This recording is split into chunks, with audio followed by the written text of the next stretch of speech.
Vamos aqui, ó, dar um pequeno ensinamento aqui. A listagem básica dos usos aqui do Antigo Testamento com o Novo Testamento. Ou seja, a Antiga Aliança com a Nova Aliança. Quando os apóstolos, eles aplicaram o Antigo Testamento às realidades do Novo Testamento, eles usaram eles estavam ali seguindo uma longa linha de citações das antigas escrituras, usando o conjunto de práticas a ser encontrado no próprio Antigo Testamento. Por exemplo, os escritos do Antigo Testamento fazem alusão a uma passagem de desenvolvimento, usando ali o livro dos Salmos, de número 108, de número 8, com ali o livro do Gênesis, o livro do princípio ali no capítulo 1 e no capítulo 2. Também faz uma ligação específica com a casa de Davi. Eles também reconhecem uma promessa para a adoração. Vamos ler aqui o livro do profeta Daniel. Vamos fazer a primeira leitura aqui. Livro do profeta Daniel.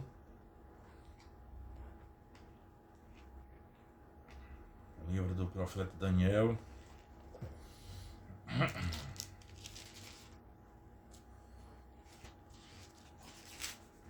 Daniel capítulo 9, versículo 2. Vamos à leitura. E no primeiro ano do seu reinado, eu, Daniel, entendi pelos livros que o número de anos de que falou o Senhor ao profeta Jeremias, em que havia de acabar as assolações de Jerusalém, era de 70 anos. Aqui era o cativeiro da Babilônia. Fazendo assim, encontra-se aqui, vamos voltando aqui, a mesma passagem aqui, ó, livro do profeta Jeremias. Vamos aqui, Jeremias, capítulo 25. Jeremias, livro do profeta Jeremias, capítulo 25, versículo 12. E acontecerá, porém, que quando se cumprirem os 70 anos, visitarei o rei da Babilônia, e essa nação, diz o Senhor, castigando a sua iniquidade, e da terra dos caldeus, a Babilônia. Farei deles um deserto perpétuo. Hoje, geograficamente, a província da Babilônia é a nação do Iraque, irmãos. Vamos aqui, uma promessa para a adoração de dominação babilônica, né? Foram 70 anos que o reino do sul ali, Judá, passou cativo ali na Babilônia. Agora vamos fazer a leitura do livro do Êxodo, descrito por Moisés. Êxodo, capítulo 34.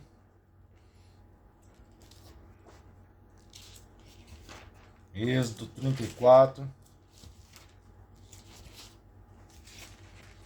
Êxodo 34, versículos 6 ao 7.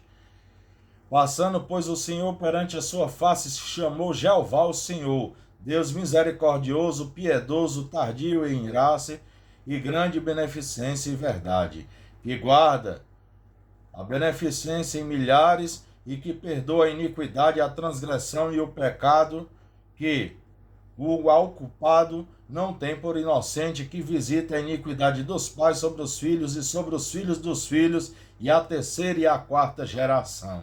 Aqui a forma de Deus lidar com o seu povo, usando assim os textos de gerações anteriores. Agora vamos lá, mais adiante aqui no livro do profeta Neemias. Neemias, fica depois do livro de Esdras. Neemias no capítulo 8, versículos 14 ao 17. E acharam escrito na lei que o Senhor ordenara pelo ministério de Moisés. Eu não fiz aqui a leitura aqui do Êxodo, né, descrito por Moisés, e aqui Neemias falando aqui. E acharam escrito na lei do Senhor e ordenara pelo ministério de Moisés que os filhos de Israel habitassem em cabanas nas solenidades da festa do 7º mês. Assim o publicaram e fizeram passar pregão por todas as suas cidades e em Jerusalém, dizendo: Saia ao monte e trazei ramos de oliveira, e ramos de jambuzeiros, e ramos de murtas, ramos de palmeiras, e ramos de árvores espessas, e fazer cabanas como está escrito. Saiu, pois, o povo de tudo, e trouxeram e fizeram para si cabanas, um no seu terraço, e nos seus pátios, nos átrios da casa de Deus, e nas praças, na porta das águas, e nas praças, na porta de Efraim. E toda a congregação dos que voltaram do cativeiro, êxodo quer dizer o quê? Foi a libertação do povo, ali que passaram mais de 400 anos ali no cativeiro do Egito. E toda a congregação que voltaram do cativeiro fez cabanas e habitou em cabanas, porque nunca fizeram assim os filhos de Israel, desde os dias de Josué, filho de Num, até aquele dia que houve muito grande alegria. Muitas vezes é visto como um exemplo de utilizar as leis. Vamos aqui, Levíticos, descrito também por Moisés. Vamos passear na Bíblia. Capítulo 23, do versículo 39 ao 42. Porém, aos 15 dias do mês sétimo, quando tiveres escolhido a novidade da terra, celebrareis a festa do Senhor por 7 dias. E ao dia primeiro haverá descanso, e ao dia oitavo haverá descanso. E ao primeiro dia tomarei para vós ramos de formosas árvores. Olha aqui como tudo está compatível. Ramos de palmeira, ramos de árvores espessas, salgueiros de ribeiros. E vos alegrareis perante o Senhor vosso Deus por 7 dias. Celebrarei essa festa do Senhor por 7 dias. Cada ano estatuto perpétuo. Perdão. E pelas vossas gerações no mês sétimo e celebrareis. 7 dias habitareis debaixo de tendas. Todos os naturais em Israel habitarão em tendas. Como é interessante, né? Também conhecida aqui a combinação aqui de Jeremias 22. Agora vamos lá para o livro do profeta Jeremias novamente. Jeremias capítulo 22. Aqui é estudo bíblico, irmão. Glória a Deus.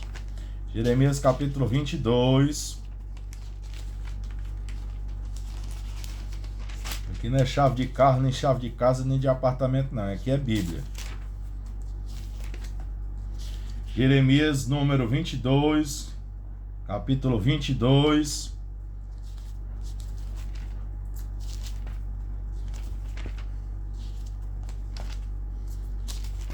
Isaías, Jeremias, Jeremias 22, versículos 24 ao 27. Vivo eu, diz o Senhor, que ainda que Jeconias, filho de Jeoaquim, rei de Judá, fosse o selo do anel de minha mão direita, e eu dali arrancaria, e te entregaria na mão dos que buscam a tua vida, e na mão daqueles que diante de quem tu temes, a saber, na mão de Nabucodonosor, rei da Babilônia, e na mão dos caldeus. Aqui já falando novamente do cativeiro.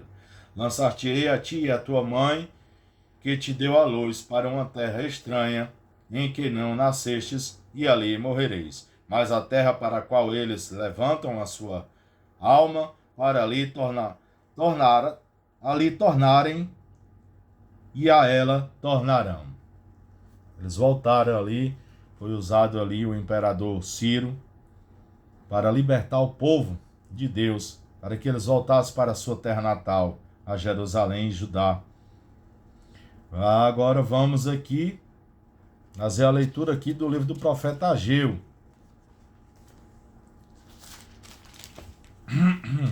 Ageu capítulo 2, verso 23. E naquele dia, diz o Senhor dos Exércitos, que tornarei a Zorobabel, filho de Saltiel, servo meu, diz o Senhor, e te farei um anel de selar, porque te escolhi, diz o Senhor dos Exércitos. Vá prestando atenção aí que tudo tem uma ligação.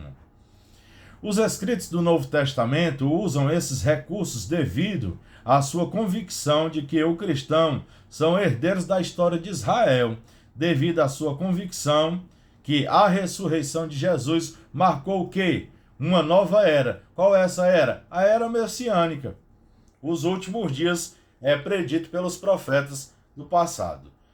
Os intérpretes ali, autorizados por Deus, para esta nova era que Deus tinha aberto na história de seu povo e de toda a humanidade. Os primeiros missionários cristãos iam às sinagogas judaicas para provar pelas escrituras do Antigo Testamento que Jesus era o Cristo, profetizado ali pelo profeta messiânico, que profetizou a vinda de Cristo há mais de 7.000 anos atrás. Vamos agora aqui para o Novo Testamento. Atos dos Apóstolos, capítulo 17, descrito por Lucas, o médico amado. É bom, né? Estudo bíblico, né, irmão?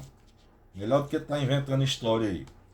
Atos, capítulo 17. Melhor do que estar escutando os profetas do Pix, né? Atos 17.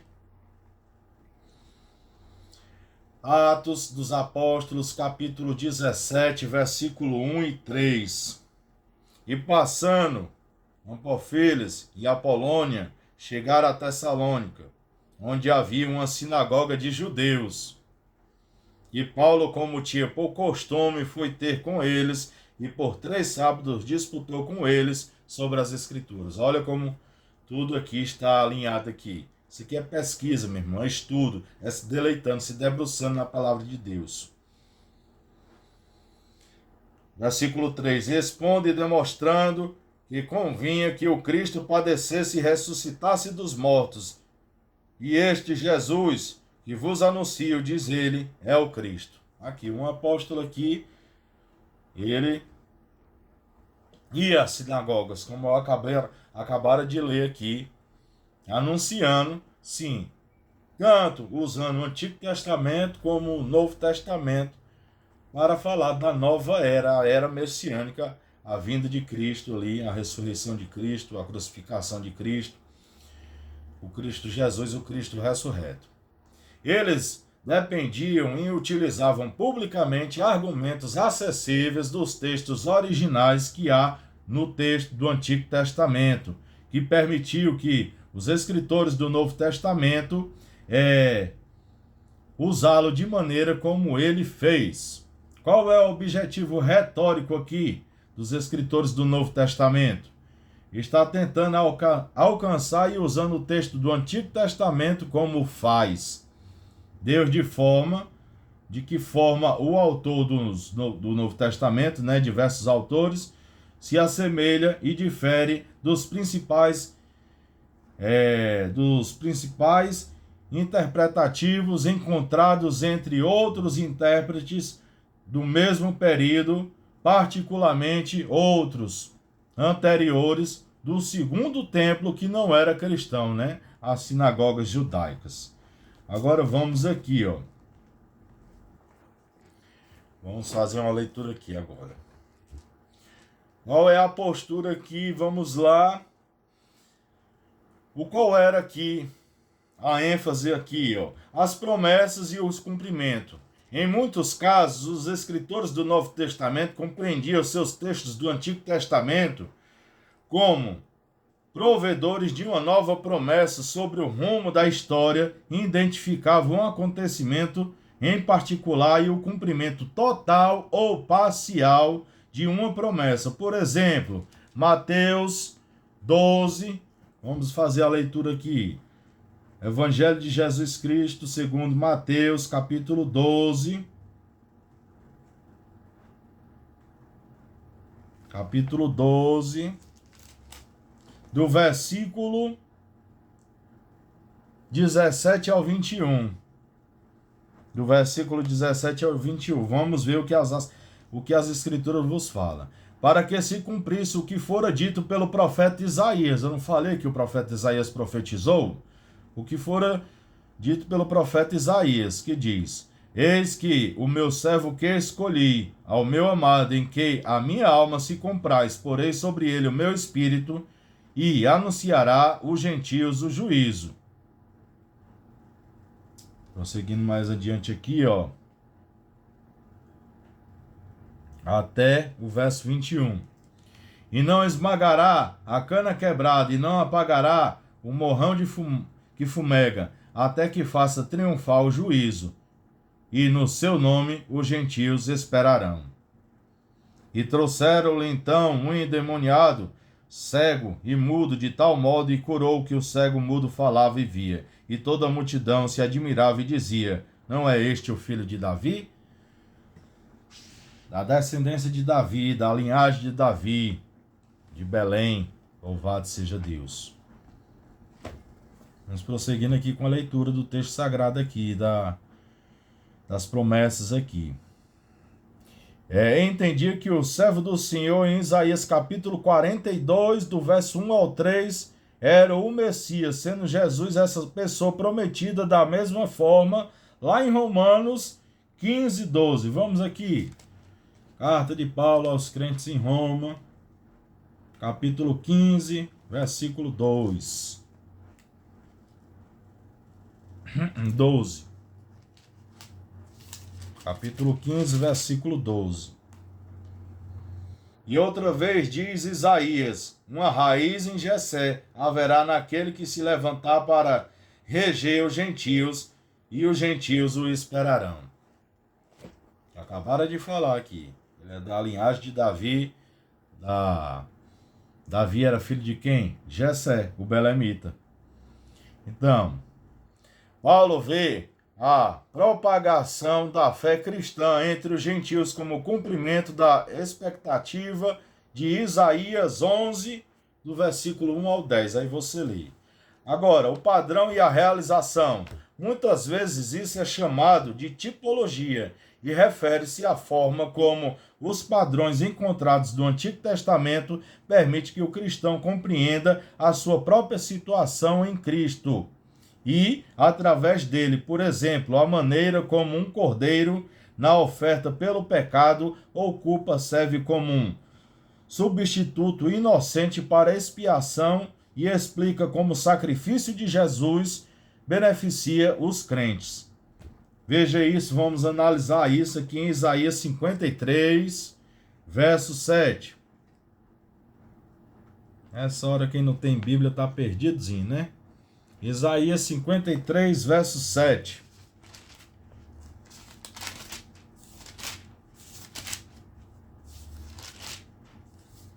Isaías 53, versículo 7. E ele foi oprimido nas mãos, não abriu a boca, como um cordeiro foi levado ao matadouro, e como ovelha muda perante os seus tosquiadores, ele não abriu a boca. E quando ele foi crucificado aqui, foi chicoteado, levou cuspida na cara, bofetada, murro, soco, pontapé, até chegar no Gólgota, local da caveira ali, onde ele foi crucificado com 2 salteadores. Vamos aqui. Prosseguindo aqui, vamos aqui. Analogia e aplicação. Às vezes os escritores do Novo Testamento encontram algum tipo de semelhança entre a sua situação e outra anterior e deriva princípios de passagem do Antigo Testamento para aplicar a nova situação. Os exemplos aqui, Marcos capítulo, agora vamos para os evangelhos aqui, ó. João Marcos, capítulo 2,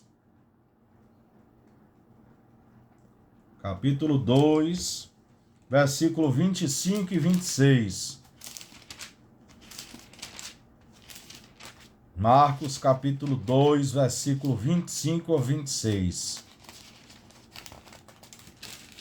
Marcos 2, capítulo 2, versículo 25 e 26. Mas ele disse-lhe: nunca lestes o que fez Davi, quando estava em necessidade e teve fome, e ele o que com ele estavam, e como entrou na casa de Deus, no templo de Abiatar, o sumo sacerdote, comeu os pães da proposição, dos quais era lícito comer, senão os sacerdotes, dando também o que com eles estavam. Que eu acabaram de falar aqui no começo do vídeo aqui, falando aqui sobre a casa de Davi. Tá ok? Vamos prosseguindo aqui. Agora vamos ler a primeira carta de Paulo aos Coríntios. Primeira carta de Paulo aos Coríntios.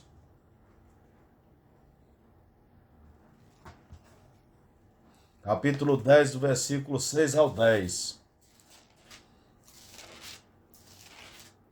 Capítulo 10, do versículo 6 ao 10.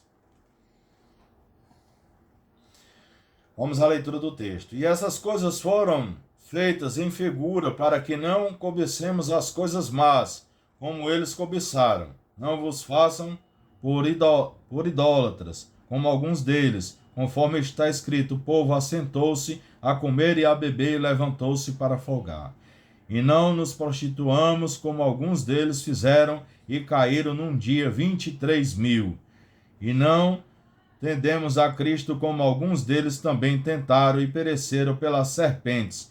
E não murmureis, como também alguns deles murmuraram e pereceram pelo destruidor. Ora, tudo isso lhe sobreveio como figura, e estão escritas para o aviso nosso, para que já não estão chegados os fins dos séculos. Aquele, pois, que cuida está em pé, olhe para que não caia. Então, quando um autor está usando uma analogia, não está oferecendo uma interpretação original do texto do Antigo Testamento. No entanto, a analogia respeita a intenção original. Por exemplo, em Mateus 21, 42, Jesus usa o Salmo de número 118, versículo 22 e 23, sobre a pedra que os construtores rejeitaram, para descrever a forma como os líderes judeus o rejeitaram, embora muitos entendam isso como uma profecia messiânica. O ponto principal que Jesus aborda é que os líderes judeus o rejeitaram e estão, por analogia, tão errados como perdidos. Vamos aqui, São Mateus 21,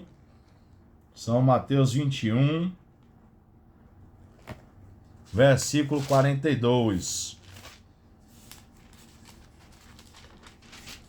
Versículo 42. E disse-lhe Jesus: nunca leste nas Escrituras a pedra que os edificadores rejeitaram?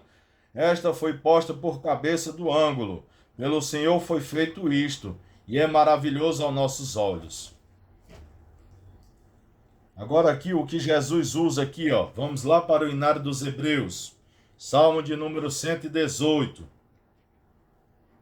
Salmo de número 118. 118, versículo 20, verso 23 e 22 e 23. A pedra que os edificadores rejeitaram tornou-se cabeça de esquina. Foi o Senhor que fez isso, e é coisa maravilhosa aos nossos olhos. Vamos lá. Sobre a pedra que os construtores rejeitaram, para descrever a forma como os líderes judeus rejeitaram. Embora muitos entendam isso como uma profecia messiânica, o ponto principal que Jesus aborda é que os líderes judeus os rejeitaram, não por analogia, tão errados e perdidos. Como acabaram de ler São Mateus 21, 41, como as grandes potências mundiais que menosprezavam Israel. Como acabaram de ler aqui, o Salmo de número 118, versículo 22 e 23. Compreender o uso da analogia desta forma vai ajudar a encontrar alguns textos do Novo Testamento que são mais difíceis. Em 1 Coríntios, primeira carta de Paulo aos Coríntios, primeira carta de Paulo aos Coríntios, capítulo 9, verso 9.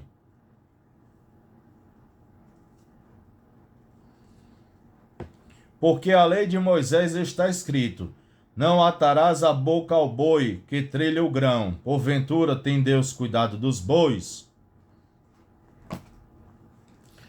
E aqui na primeira carta de Paulo a Timóteo, capítulo 5, versículo 18.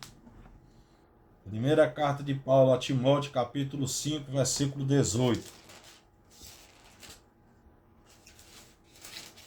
capítulo 5, versículo 18. Porque diz as Escrituras: não ligará a boca do boi que debulha, e é digno o obreiro do seu salário. Vamos prosseguindo. Paulo cita aqui a lei do Antigo Testamento, lá em Deuteronômio 25, 4. Vamos fazer a leitura. Paulo usando aqui os escritos de Moisés, o apóstolo São Paulo. Deuteronômio, capítulo 25, verso 18.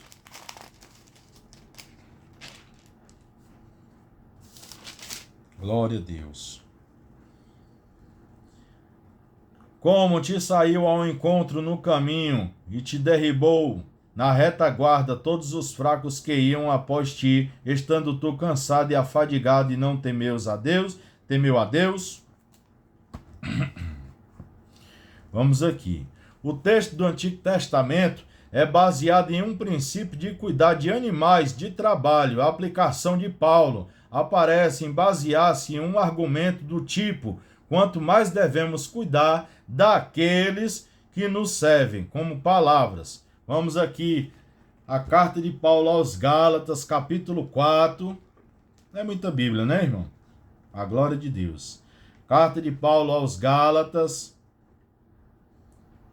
Carta de Paulo aos Gálatas, capítulo 4, versículo 21 ao 31.